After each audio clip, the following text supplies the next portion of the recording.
ईरानी राजदूत की अमेरिका को चुनौती। बड़ी खबर इस समय की। अमेरिका के ग्राउंड ऑपरेशन पर बोले अमेरिकी सैनिकों का स्वागत है। यहां आकर यूएस सैनिक भाग नहीं पाएंगे, फाइटर जेट्स की तरह वो भाग नहीं पाएंगे। ये देखिए, ईरान की तरफ से ये अब जवाब अमेरिका को दिया गया है।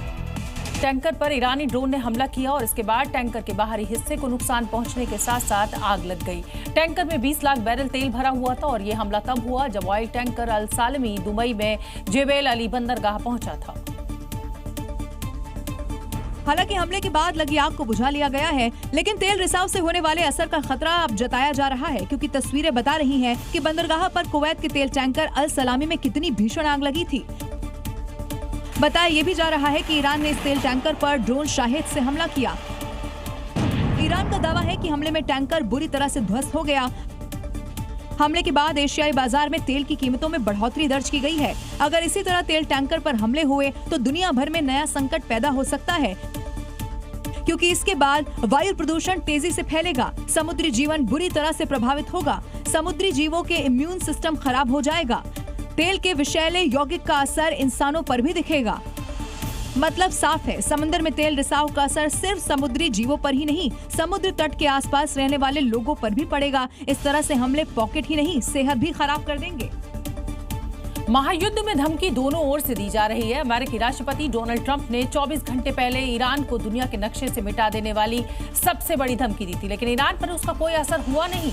उल्टे ईरानी सेना की ओर से जब टांग काट लेने वाली धमकी दी गई है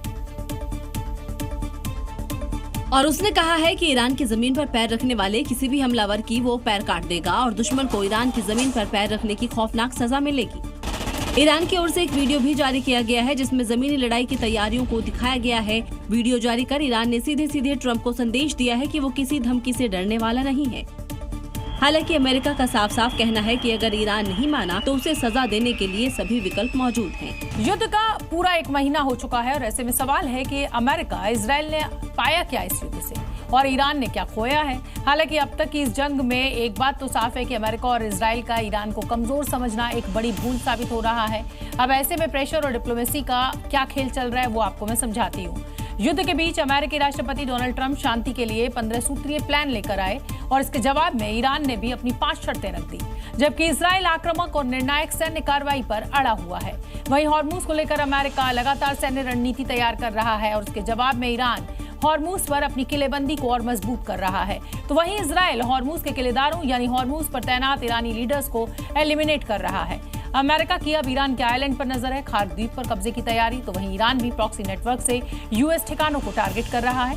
इजराइल इन ईरानी प्रॉक्सी नेटवर्क का जवाब दे रहा है। अमेरिका अब जमीनी ऑपरेशन की तैयारी कर रहा है, जबकि ईरान हॉरिजॉन्टल और वर्टिकल एस्केलेशन नीति अपना रहा है। इसका मतलब युद्ध के भौगोलिक दायरे को बढ़ा रहा है। वहीं इजराइल लगातार हमलों से ईरान के बुनियादी ढांचे पर हमला बोल रहा है। अमेरिका को ईरान में यूरेनियम की तलाश है और इसके जवाब में ईरान लंबी लड़ाई को पूरी तरह तैयार है, जबकि इजराइल ईरान के परमाणु कार्यक्रम को पूरी तरह तबाह करना चाहता है।